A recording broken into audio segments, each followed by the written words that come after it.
Spring, welcome and thank you so much for being here with us tonight. I'm so excited to be here tonight. I mean, just truly honored. Tell us about your journey, and how you've gotten to where you are. So I am married. I have the most amazing husband. Most of you guys, if you got a chance to hear from him last night, you can probably tell how blessed I am with the man that God has placed in my life. Curtis Eatmon is just one of one. He's amazing, and I'm grateful for him. I'm for sure not who I am today without him. And we have 4 beautiful children. I have a 17-year-old daughter, a 13-year-old daughter, an 11-year-old son, and a 3-year-old daughter. So we've got all the bases covered, everything from driving to potty training. And, we are just such a great family. My oldest 2 kids actually came from a previous marriage. And my first husband, unfortunately, passed away in an accident on his way home from work at 26 years old. I was pregnant at the time, and it was just something that was completely devastating. You don't ever expect for something like that to happen to you in your life. And so for me, it was a defining moment. It was a time that God really showed me who I am and really showed me all of the things that were inside of me. And so as difficult as that time was, it really produced so much of who I am today. I am so grateful. My husband, we've been friends since we were 14 years old, Curtis and I. We've known each other forever. And so we were just childhood friends. We reconnected at church, and then he would kind of just help me carry the car seat to the car when we would see each other at church. Really, neither of us were looking for anything. We kind of fell in love on accident. And, then crazy kids, we decided that, we wanted to start a business while we were dating, which was crazy. And that really stemmed from the position that I was in, because when my first husband passed away, I found myself in a situation where I had no finances, I had no money. All of a sudden, everything was ripped from me. I had to move out of my house. I was sleeping on an air mattress at my mom's house. I gave birth to my daughter, brought her home to an air mattress on the floor. And I remember my oldest daughter saying to one of her cousins, when your daddy dies, you have to go to your grandma's house and sleep on the floor. And that was so gut-wrenching to me, that I made a vow that I would never find myself in that position again, that I never wanted to be in a situation where I couldn't financially protect my children. And, thank God, my first husband, 3 months before he passed away, he got a life insurance policy, and that changed so much for me. I was able to buy a house and get a bed for my baby. And that was something that was so important and so defining for me. And it made me want to help people understand money. It made me want to position myself to help people understand not only how to get out of financial situations, but also how to find their power out of their pain. And so that's where I think that's kind of like where the seed was buried. Sometimes, when you find yourself in a dark place in your life, you feel like you've been buried, but sometimes you've just been planted. And during that season of my life, I realized that I was planted. And today I'm so grateful that I have the opportunity to help other people grow and find their light. First of all, I love your whole story. That, I heard a much longer version when we had dinner. Would you agree that having gone through what you went through really helped you as you guys built your business, because you had a real strong desire to help people above and beyond the money you were making? Absolutely. I think it's so important for you to be connected in your heart, in your mind, in your spirit to the people that you're serving and to the community that you're serving. If you don't have a heart for the people, if you don't have a heart for the community, then it literally just is sales. And that's when things start feeling icky. I think it's so important to come from a place and a mindset of service. And when you have a heart of service and you really care about the people and whatever it is that they're trying to solve, and you have a personal connection to that solve, then it just means so much more. It comes off so much more genuine, and you're able to receive so many more people. The thing is that I believe that you get paid for the problems you solve. And so I think so many people are in a position that they're just so attached to trying to make money that they're forgetting about what is the problem that I'm solving and who am I trying to help, and how is that going to do anything for someone else. If your only solve is making my life great, making money for myself, buying a big house, an amazing car, that is like the tiniest concern of such a greater big God. Like that prayer, it's not that it wouldn't be answered, but it's like there's just so little attached to it that he doesn't have time to concern himself with it. So I think it's so important for you to really process and think about, like, how can I attach myself to serving so many people, and what can I do to serve other people? How can my mission be bigger than myself? And then let finances, let money be, let lifestyle be the byproduct of that. Give God something to bless. That's how I feel. It's great. And I love, because listen, there are a lot of people, including me when I was younger, that are kind of chasing the money, and not in a bad way, but and we've all heard the expression, money can't buy happiness. I really think to kind of look at what you were just describing, someone who makes making money their main priority, and they don't really care how they make it or if they're blessing other people. You can make $1 million a year or $5 or $10 million a year and still be very empty. I'm going to tell a little of my story. I didn't do this last night, but for any of the folks you invited, I want to, because it's going to tie to what I'm sharing with you right now. So I got out of college, and I was a political science major, which is hilarious because I don't even know what a political scientist is. I don't really know. I was 17 years old. They were throwing people into the guidance council rapid fire. They asked me 2 questions, and I was a political science major. It was, at the time, I thought I was going to play baseball for a living anyway, so that didn't work out. Then I got my political science degree, which without master's or going to law school was worthless. So I just need to make money. So I answered an ad, and I started selling china and crystal and pots and pans door to door. That didn't do very much for me. It taught me how to sell. At the time, I didn't feel like it did that much for me, but it definitely, I learned a lot of skills there. But when I was 27, I got involved in network marketing, not to get wealthy, just to pay some of my debt off, because my student loans, my credit card debts, I wasn't making much money selling cookware. And what happened was, for 9 months, I didn't do very well at all. I had some ups, but mostly downs. Everyone I was recruiting was quitting. At the time, I didn't know that I didn't know, right? Like, there's things that we know. There's things we know we don't know, but how about the things you don't know you don't know? And the thing that's really tough about the networking industry is, if you don't get brought in by someone who really knows what they're doing, and if they don't coach you, then through no fault of your own, you might fail. And that's what was happening to me. I was on my way out the door, and thank goodness someone pushed me to go to an event. Now, I didn't want to go, first of all. I thought it was, I didn't think I needed it. I'd already been trained on sales. Even though I was broke, I had a big ego. I couldn't afford the event. The event itself was $300, plus it was in California, so I had to fly across country. So long story short, I had to borrow the money. I ended up walking in the room with my arms crossed, like thinking I had just been an idiot and wasted the money. And then a man who would become my mentor opened his mouth. And I don't know if it was 2 hours later or 3 hours later, I was mesmerized. I almost broke my arm taking notes. And that was it. Like, I was in. And it wasn't that one event changed the direction of my life, but that one event opened a door.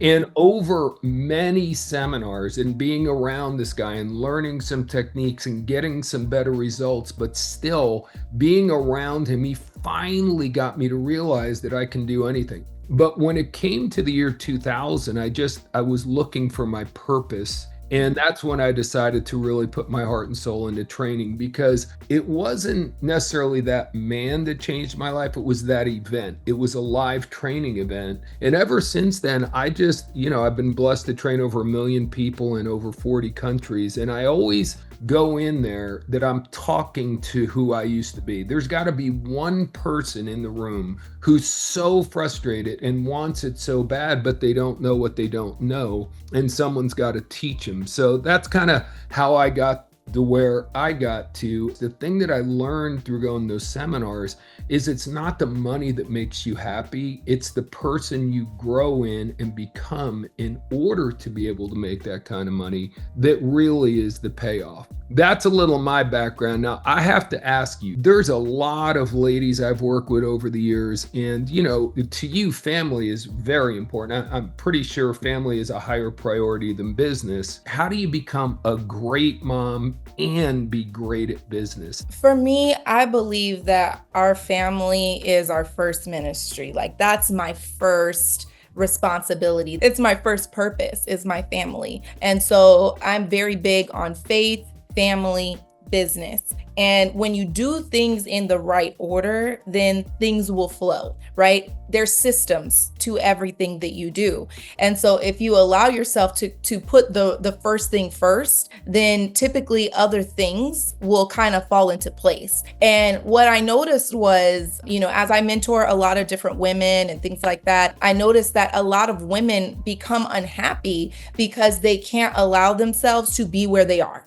Because if I'm at work, then I'm thinking about my children and I'm feeling guilty that I'm at work. But if I'm with my children, I'm feeling guilty that I'm not, at work. And so it becomes this vicious cycle of guilt. I found myself in that place at one point, and I realized this is not what I'm called to be. I shouldn't be living like this. But for me, my North Star was the Proverbs 31 woman. I'm like, she gets up early in the morning. She knows what's going on with her children. She's a business owner. She has staff. She has people that she pays. And I'm like, okay, if this is what I can be, or what things should or can look like, then it's not impossible. I feel like people try to make it like it's impossible to be both and to be all of the things. But if you put the right thing first, the problem is that when you're chasing your tail, then you're consistently looking behind, trying to go forward, and you're moving in a circle. You're not going anywhere.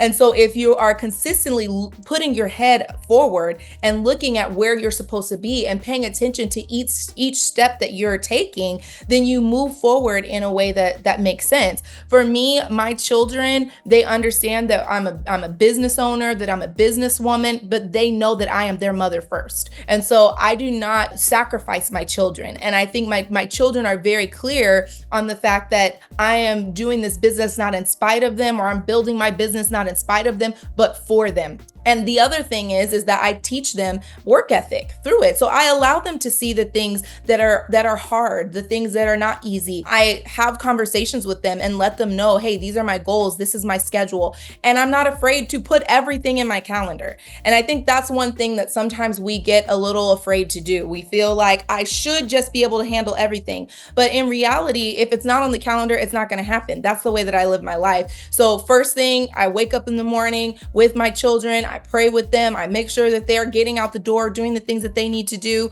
get them where they got to go. Then I head to work. I have my schedule. I'm doing my things that I need to do within my schedule for work. And then when it's time to be home, I'm home with my kids. So I don't feel guilty wherever I am, because I'm always where I'm supposed to be. And so when you have that mindset of I'm where I'm supposed to be right now, then you don't have that guilt that lingers over you, and you don't feel like you're not able to be, everything that you need to be in that moment. The most important thing is just being where your feet are, being in the place that you are supposed to be, and not allowing that guilt to start coming in and keeping you from being productive in whatever it is that you're doing. There's a lot of people who say you can't have it all. You know what I mean? You can't be an amazing mom and do the business. But, you're a living example. You and your husband are living examples that you can have it all. It's hard work.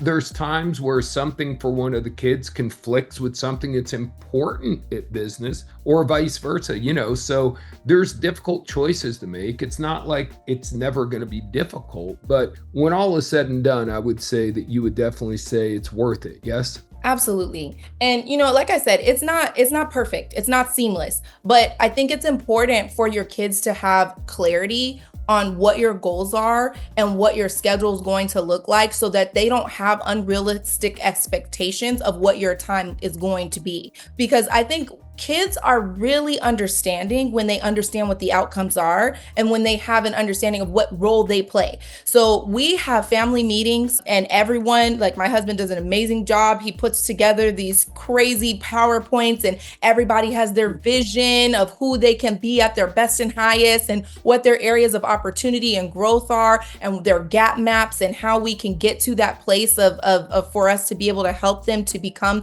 their next best version. And everybody in our family is clear that we all play a role for us to become our next highest better. And so for us, my kids are very clear. So there may be times where I can't make it to that one competition, or to this recital, or to that game, but we are going to make sure that someone is there. And our kids are very clear in advance, hey, I won't be at this game, but I'll be at this game. Hey, I'll make sure I'm at this practice, but I'll be at this. Daddy might not be able to come to this, but I'll come to that, vice versa. So they're very clear that they always have a support system. Yeah, wow, there is so much in there. I mean, communication is so important in general, right? You see it in business and in homes. I've seen a lot of alpha workers have this issue even with their spouse. Forget about the kids, where they're going like this, but they haven't taken the time to sit down and explain to it and get their spouse's buy-in. And all right, I've got a couple more things I want to talk to you about, but I do want to mention the event we're doing that you're going to be at and Curtis is going to be at. So we're going to talk about connecting, persuading, and leading. And that's not a sexy title at all. I know I should add a better title, but I want people to understand this is meat and potatoes. If you want to be better in sales, if you want to be better at being an entrepreneur, building a sales team, whatever, these to me are the three most powerful things that are going to move the needle. So these people are all extraordinarily, they're not good at what they do. They're exceptional at what they do. And we're going to be sharing with you techniques, real details, and mindsets, of course, about connecting, building your funnel, being in front of more people, persuading at the highest level humanly possible, how to really move the needle, not just selling. And the ability to persuade people to what you really believe is the right thing is a powerful thing to learn. And everything rises and falls on leadership. So the key thing I'm going to be sharing with here about leadership is about how to lead yourself, because so many people are so focused on leading other people, but how can you really lead someone else if you can't lead yourself? And that's just one of the things about leadership. Again, this is going to be all day Saturday, all day Sunday, from 9 in the morning till 7 at night, both Saturday and Sunday. Spring and my good friend Ray Higdon are going to lead a non-denominational Christian church service on Sunday morning that I'm so excited about. I've been doing that for many, many years. I hate people to miss a Sunday obligation because of an event. And my beautiful wife, Sarah Kate, is also going to be speaking, and she in and of herself is remarkably talented. So this is a dream come true for me. So thanks for letting me share all that. I'll quickly run through the pricing. So it's $5.99. And I got to tell you, again, going back to me, I went to my first event on July 31st, 37 years ago. I know the anniversary of that every year. And I paid $2.99 just for the event, not counting airfare, hotel. So certainly with inflation, almost 40 years later, the amount that we're charging is nothing significant, but we really want to make this super irresistible. So we have an early bird special that's only $3.99. I got to say, there's a lot of seminars out there. As a matter of fact, Curtis commented last night, the events he's used to going to are at least $1,000, if not multiple thousands. So we have that many powerful speakers for such a moderate amount of money. Please don't think it's not worth it. Very simple strategy. First time I've ever done this, so I want to make you an offer you can't refuse, if you will. I want to make it so affordable that everyone who truly wants their life to go to the next level can afford to be there. And to make it borderline ridiculous, we're also offering for a very limited time, get your own ticket and we'll give you an extra ticket for free. So for $3.99, you get your ticket and you can bring your spouse, you can bring your business partner, you can bring anyone you want to bring. So you could either split the $3.99 with two of you and get it way cheap, or you can get a full price ticket there and bring someone that you think would enjoy it. One last thing I'll share with you is we have a VIP type experience we call Inner Circle. This includes front row seats, special early registration, quick registration, cocktail party the first night, where it's really more like a mastermind with me and the other trainers. We have a couple drinks together and really pour into you.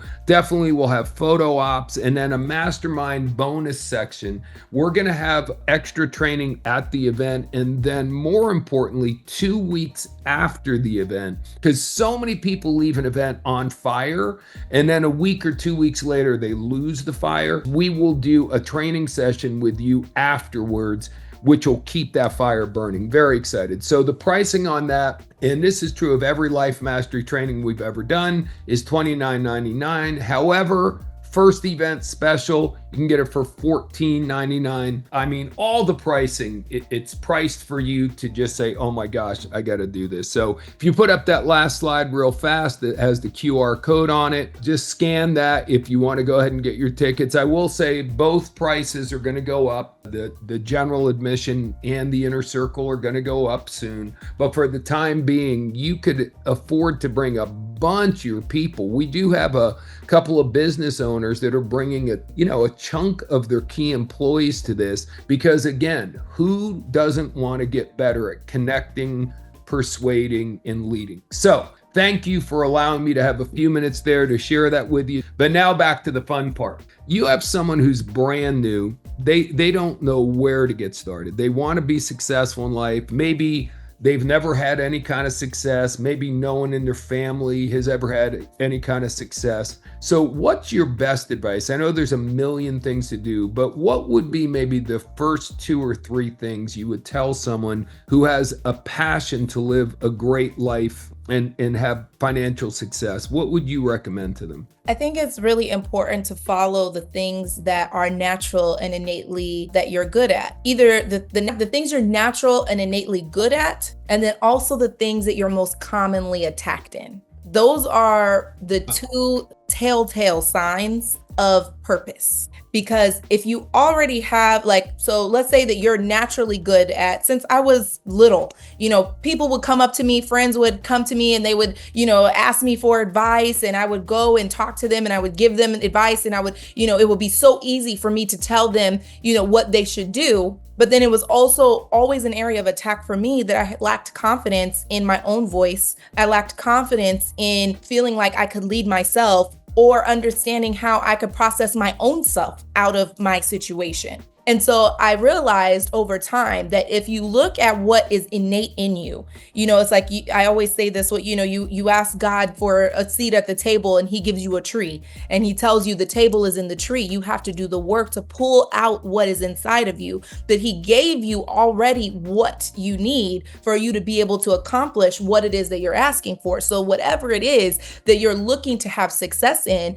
that thing is already in you. You just have to pull it and carve it out and do the work to do that. But the second thing is the area of attack is typically a telltale sign that is probably also an area of impact. Because I don't believe that anyone would rob an empty house. So if there's an area that is consistently under attack, like you feel like you cannot find your voice, then maybe you have something to say that would lead thousands of people. If you have an area where you feel like, I'm consistently attacked under my finances, maybe you are somebody who is supposed to create a financial arc and fund, other people's missions and visions. And, maybe there's economies that are supposed to be built off of your responsibility with finances. If you have an area of speaking, whatever it is that you are consistently attacked in, that's an area that you have to press into. And that circles me back to pain. And I know that that's something that I've talked about already, but it's something that is just so important for people to understand,